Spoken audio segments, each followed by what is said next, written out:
Welcome to Cage Minds, Micah Frankel. And today, it's been a long time coming. We are joined by Flip Chavez. Literally, I think it was like 11 years ago the last time I talked to you. How you doing, sir?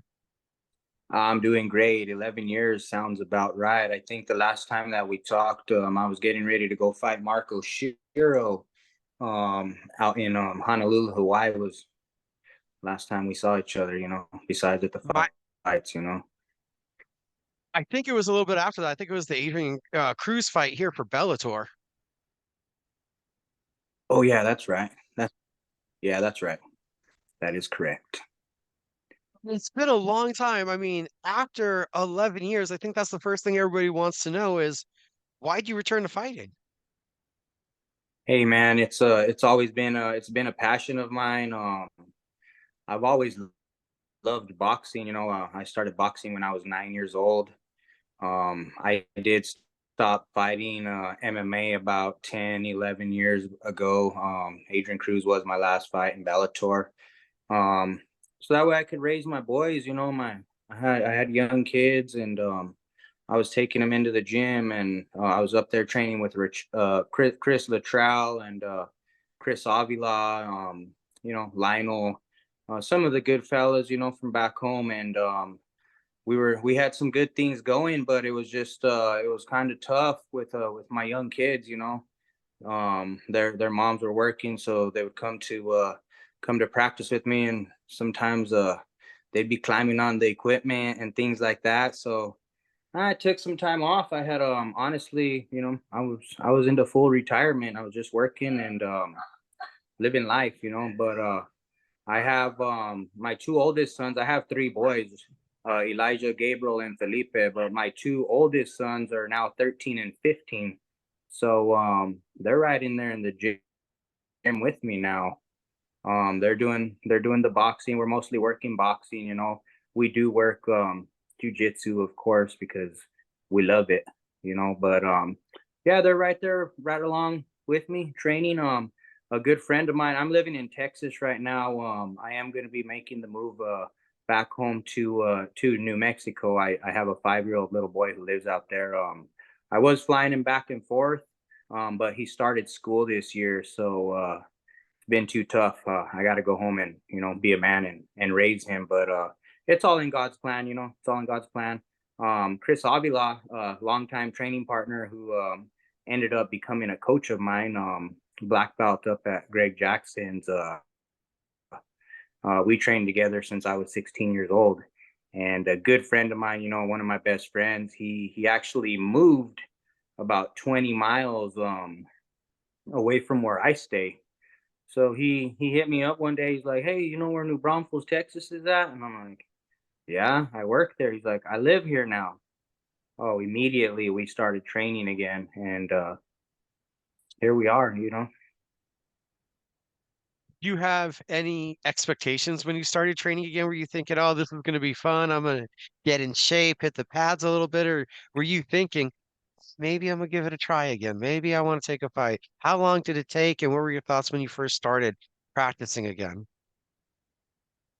Well, I was living in Dallas for a little while, and in the middle of COVID, they had some underground bare knuckle fights, and they were tournaments for 5,000, $1,000 buy-in. So I was like, I was 257 pounds at the time. I was big, I was huge.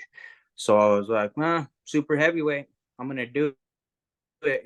So I went. I took my $1,000, and I got a KO in my first fight, and then I made it to the finals, and I got another KO, and I was like, wow. I was like, I still got some hands. I'm still pretty fast. And then I started working out again, and just going to the gym, lifting weights, and just working out. I was seeing I saw Leonard Garcia. I saw Leonard Garcia doing BKFC, and I was like, man, I would be good at that, because I was always pretty good at striking. I always liked to strike, and living in Albuquerque, New Mexico, growing up in Socorro, I did a lot of street fighting, working and bouncing at the bars and things like that. New Mexico boys, we're rough and tough. I always say we're some gangster cowboys out there.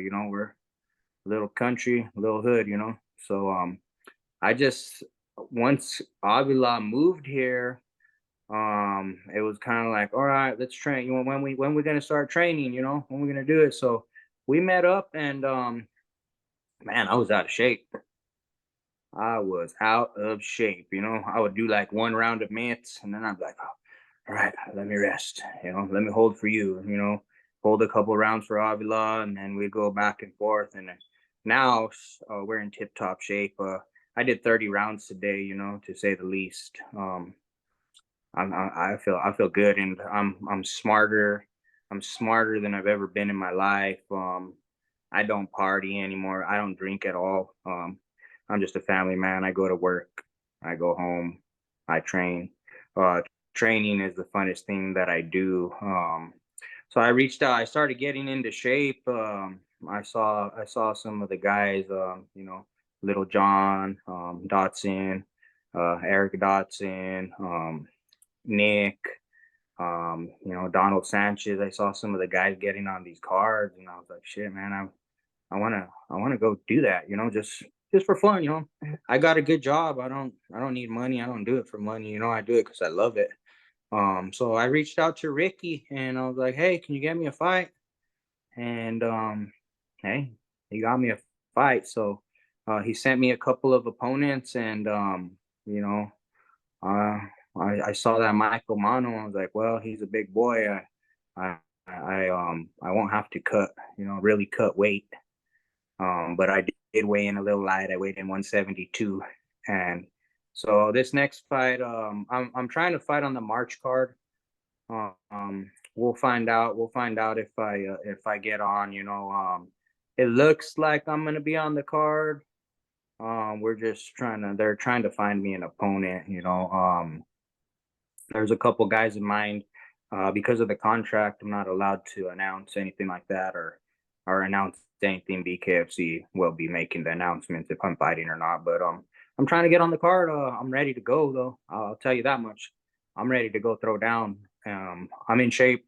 I'm in probably the best shape I've ever been in my life. I'm more mentally focused than I've ever been in my life. I'm very spiritual. My connection with God is just, man, God is just working in my way like He has never worked before, and I'm ready to give it my last run with bare knuckle. Are we thinking 165 for this next fight? You said came in a little under that 175 mark, so you thinking 165 this time? Yeah, it'll definitely be 165. Honestly, I was eating everything in sight. I was training so hard that the weight just wasn't staying on. You know, I'm about 190 right now. You know, before practice. After practice, I'm like 184, you know, and that's not like a crazy strict diet. You know, I'm kind of enjoying my food right now. My beans and tortillas and enchiladas and, you know, the good stuff. So this is a full-blown return. You want to make a run to see what you can push yourself, what the limits of your potential are with BKFC. Oh yeah, I'll fight anybody out there. Anybody in the organization. I'll fight anybody. I'll stand with them and I will bang with them. Um, Striking's my game. I love it. I love it, and I'm evolving. I'm I'm really evolving and getting stronger. This fight was it was a little bit of an experience for me. I fought a tough guy, you know. Michael Manno was really Three-fight vet. he's been active 10 years. I think he has. What's that? He had 3 fights already in the promotion, so yeah, that What was was that? a big. He had 3 fights in the promotion Oh already for yeah. his, yeah, on his record. So that's a lot of It experience for you to go against in your first fight there. Yeah, it was a big one, and he had fought in 2023. He had fought a bunch of cage fights. He had done pro boxing matches. He was actively fighting and fighting and fighting and fighting. So he was at the top of his game, you know. And that's what I wanted. You know me, I want. I don't like to pick and choose who I fight. You know, they gave me a couple. They did show me a couple fights, a couple other options, a couple other fighters, and he was the toughest one that they threw at me. So you know, I said, well, I'll go with this one right here. I like the test. I like the challenge. You know, That's why I do it. I'm not one of those people that's like picking and choosing my fights. I want to challenge. I want to evolve. But I know I'm gonna do well with this sport. Like this is right up my alley. This is my game. But it was a little eye opening. You know, that kid's head was hard. His whole body was hard. Every time I hit him, you know, I felt like I was punching a wall. You know, my hands are pretty much fully recovered. They were really swollen. You know, but my knuckles did grow. My knuckles grew from this fight. You know, and you know they're healed up now. Though I'm ready to go get some more blood on them. That was probably one of the bloodiest fights I've been in, besides street fight. You know. Were you surprised at that you were able to inflict that kind of damage, ripping his face apart with three different cuts on the same side? I've never really seen that before. He actually had 5 cuts. I was actually surprised that he didn't go down. Usually, you know, I hit him with some hard body shots. He had 5 cuts on his face. So he had one that was from here to here, that was connected to another one that went up like this. In the middle, there was one more cut, and then there was another cut up here, and then there was one that looked like a little cross down here. So this center one that was in between the A, if that would have connected, it would have opened his whole deal up. And you know, there's muscles in there that hold your eyeball in your face. So I was glad the doctors stopped it. I was kind of like, it was kind of like, it's a brutal sport, yes, but you know, you don't want to end somebody's vision. You, you know, I'm going in there, I'm going for the kill. He was a tough guy. He would have died in there. But for the sport, you know, we gotta protect each other, protect the fighters as well, you know, so that way we can fight again. And so that way we can, you know, go on functionally. BKFC promotion is it's an awesome organization, though. I will tell you this: we did a bunch of physicals. They did there were so many tests. We seen so many doctors. They made sure we were 100% healthy. You know, the blood tests, all the stuff that you normally do, like I did for MMA. But oh man, they did concussion tests. They documented everything. You do weight checks up the week up to the fight. They do a bunch of weight checks and make sure that you're healthy, that you're not cutting too much weight, or that you're not dehydrating yourself. They check your blood. Like it's a good organization. They're really taking care of their fighters. They're really building us up. They're giving us the credit that we deserve, and they're paying us. You know.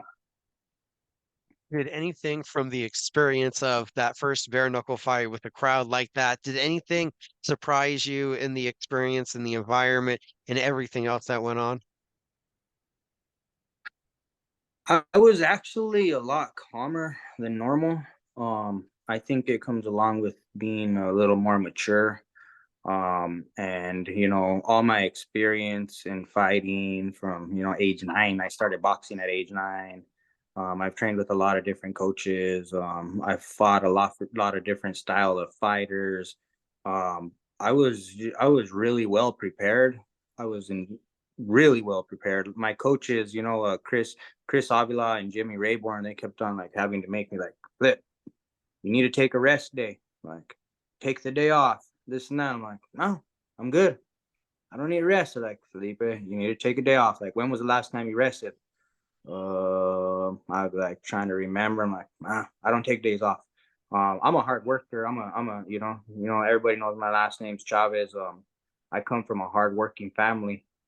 Everything we have, we've earned it the hard way with hard work, with our hardworking hands. You know, and that's something that just has been, you know, it's in my blood, it's in my brain, and it's what I do. I train 2 hours before work usually.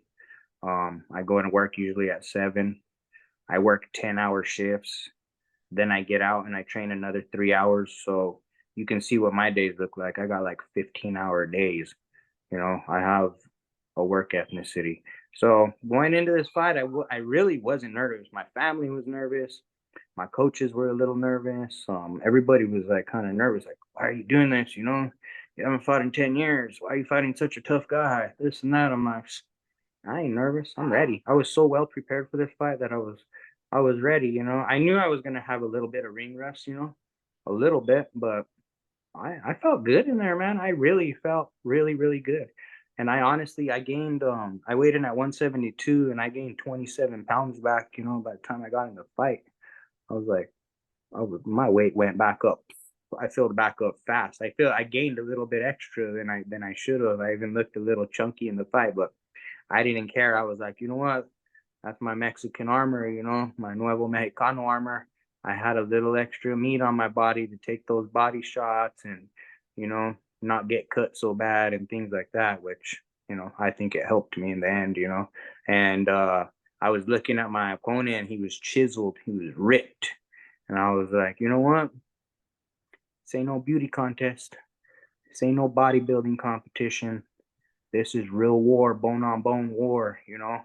I told myself that, like, you're in shape, you're in tip top shape. You know, the guys I spar with, you know, Jimmy Rayborn's about 200 and, you know, probably 220, 230. He's a really skilled fighter, been around forever.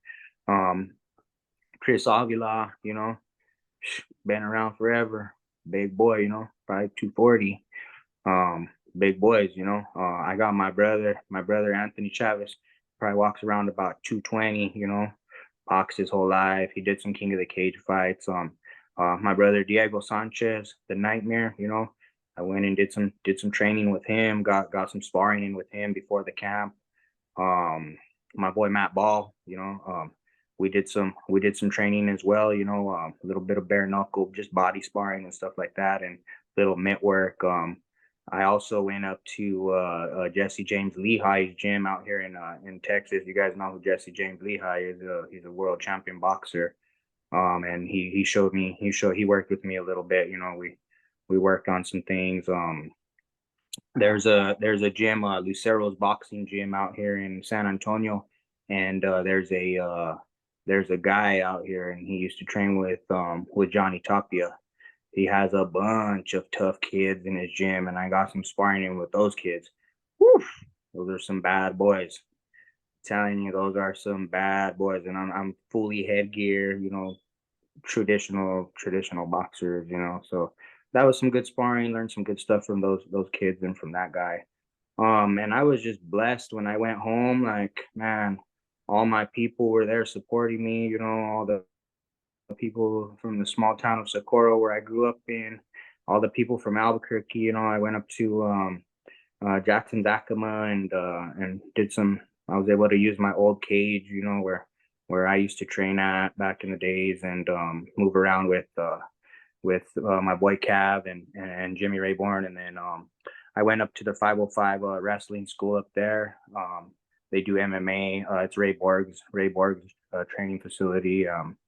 And they welcomed me in with open arms, and we went in there and we did some we moved around. We did the training that we needed to do, you know, for the weight cut and things like that, and some mitt work. And you know, I also went up to Johnny Tapia's gym, did some training in there, and it was just, man, it was awesome. I had my boy Lionel from Mean One, Rio Rancho. He reached out, like, you need anything, come down to the gym, come train. It was just, it was awesome to be home, you know, and just see all my people. I'm proud. I'm very, very proud of where I come from, you know. New Mexico, man, I got it right here.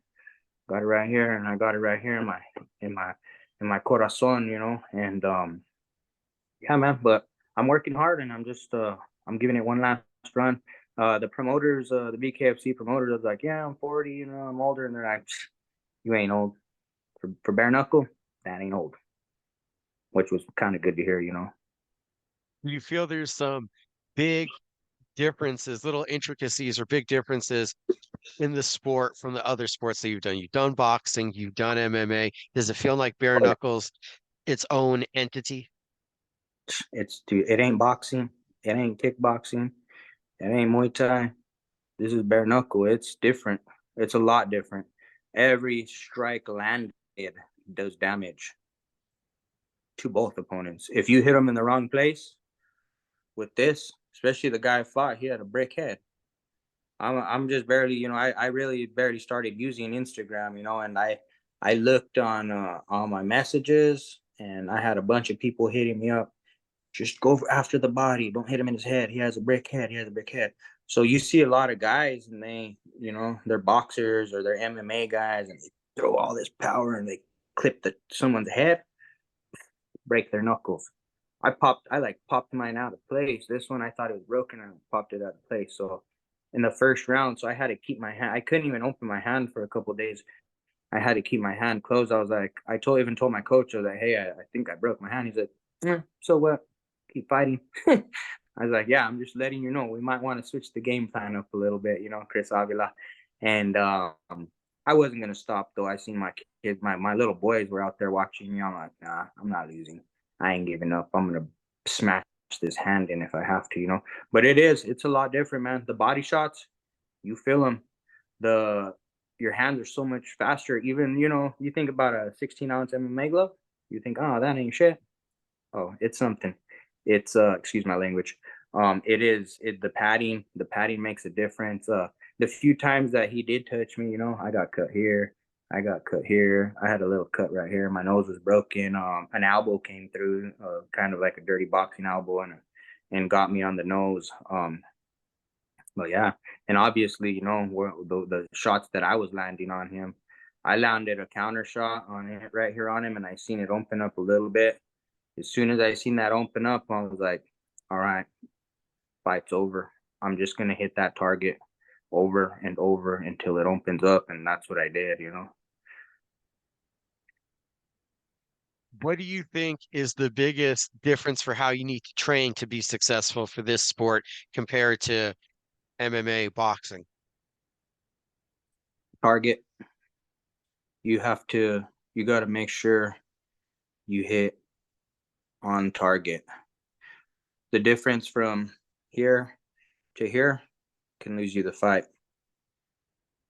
You got to be on target, and you have to be tough. You have to be tough. Your hands have to be they have to be freaking ready for bone on bone. You got to watch out for these. You got to watch out for all of this. Some guys have freaking hard ass heads. Um it's different, and I've only done, I did the 200 ground bare knuckle fights, but I had quick knockouts. And I fought big old dudes that had some meat on them. At 165, these are going to be some ripped little, fast, um talented, skilled guys, with hard heads. You don't want to hit the head. You don't want to hit anywhere on the head. You really don't. You'll break your hand, and you have to almost throw more with speed and accuracy. You can't put all your power in unless if you set it up perfectly. That overhand right that I was hitting him with. I had to set it up perfectly. I had to make sure I hit him with these two knuckles perfect. Boom, especially because these ones were already hurt. I had to make sure. I had to make sure that I landed them precisely. If I would have landed like right here, I would have broke my knuckles. I had to make sure that I had to make sure that he was all the way over here. You can see a couple of times where I stuck like some straight rights in, boom, and I cut him. I fainted like 3 or 4 times towards the end of, I think, the second or the third, I think the second round. I fainted him like 3 times to where I had him like all the way at the end of his thing where he couldn't move anymore. Then I sliced him. Whack, And then there were a couple of times that I got him with the jab where I had to like really fake him until he was in a bad position where there was no place for him to move again. And that's when I cut him again, boom, with the jab. So it's just, you have to be on point. You have to land those knuckles. It has to be these two knuckles got to land in the right spot. If you land in the wrong spot, you're going to feel some pain. Even when you land in the right spot, you're going to feel some pain. You got to be durable. You have to be durable.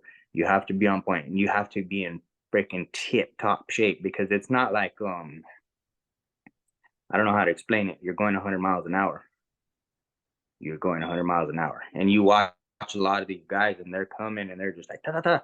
Look at Eric Dotson. Whew. That boy that young man, he goes like a machine gun. Look at his brother John.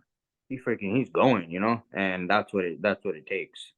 I watched this I think it was a TikTok or a reel or something, and it was pretty cool. It said the New Mexico is coming for those belts, and yeah, we're coming for those belts. We're coming for them. New Mexico, there's something different about the fellas from New Mexico. A lot of us old school Jacksons guys, and we're freaking. We've been training this shit and doing this shit a long time, inside and outside of the gym, and we're coming. What did it mean to you to see that, to see the success, to see everybody? You said Eric, John, Isaac's been in their promotion. Leonard was a champion. Diego fought there. So many of the old school Jackson guys have competed in BKFC. What did it mean to get that same feeling to get in there yourself? Oh man, it meant the world to me just to go and compete.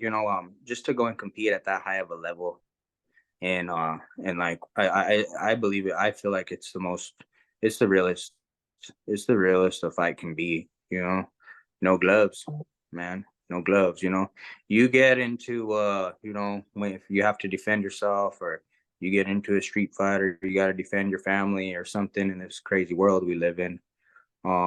Yeah, takedowns are good. Yeah, jujitsu is good, but you kind of want to stay on your feet, right? You go to the ground and you could get kicked from the back, or you could get kicked from the side from one of their friends, and it could be over. Or you shoot a takedown and you hit your head on a rock or on a bumper of a car or a table in a restaurant.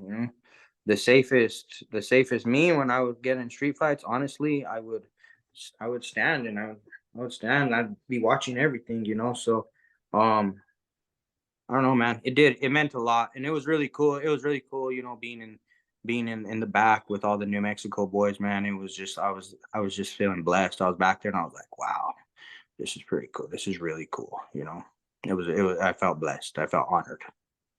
What did it mean to also do that, have that performance? You already said it's a fight in front of your sons. Oh man, it meant the world to me. I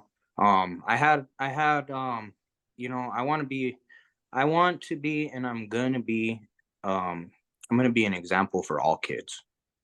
I'm gonna be an example for all men, and women, right?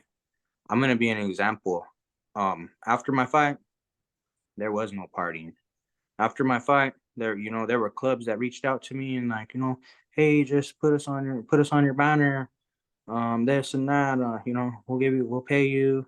All you got to do is say, man, my after party here or there, right? I didn't want nothing to do with that. I don't want nothing to do with any kind of partying, any kind of alcohol, any kind of anything like that anymore. After my fight, I went to my hotel, took a shower, ate some pizza, made sure my mom and my boys got to their hotel safe. In the morning, I woke up feeling great, you know, feeling great, on point. I went and I had breakfast with my mom and my two sons, and man, I woke up feeling amazing. And before I got him on the plane to fly home, then I went and picked up my little son Felipe. We went out to my dad's ranch. Man, it was awesome. But I proved something to my kids. Um, hard work, hard work pays off. Belief. You have to believe in yourself. No one else is going to believe in you like yourself. No one else is going to believe in you like yourself. Manifestation is real. I manifested this. I was sitting there watching it, and I told my boys, I'm going to do this. I'm going to fight BKFC. I'm going to get on one of these cards. Watch. And I did it. I proved to him hard work pays off. You know what, man? That kid, he was probably a little tougher than me. Honestly, like, he was freaking 10 years of hard training and fighting and training and fighting and this and that. But you know what? I outworked him. I threw more punches. I worked harder in the gym. I outworked him. I was more mentally and physically and emotionally ready than he was, because I knew I had worked as hard as I possibly could. every single day. My camp wasn't no 30-day camp. It wasn't no 60-day camp. My camp was like a whole year of training and training and training and training and training and training and training and learning this and learning that and perfecting this and perfecting that. I made sure I was ready. I told my boys Those are I had to talk with them after the fight. Right after the fight, I hugged them.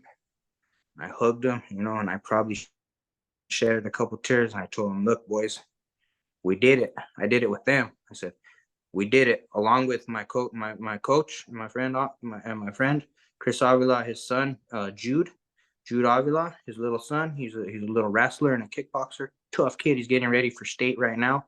He qualified in Dallas this last weekend, and he did the whole camp with us as well. So it was like, man, we trained in garages.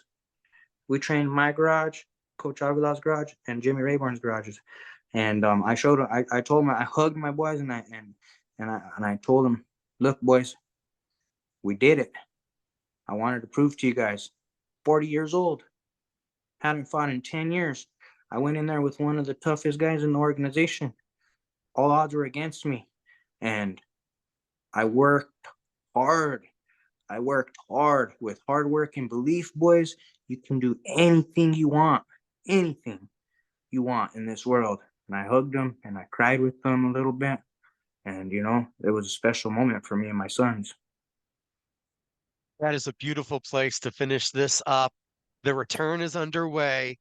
Felipe Chavez, we look forward to in the coming days, coming weeks, getting that official notice of when the next fight is. Glad to see you back and glad to hear and thankful that you shared that story of everything you've been through here recently to come back.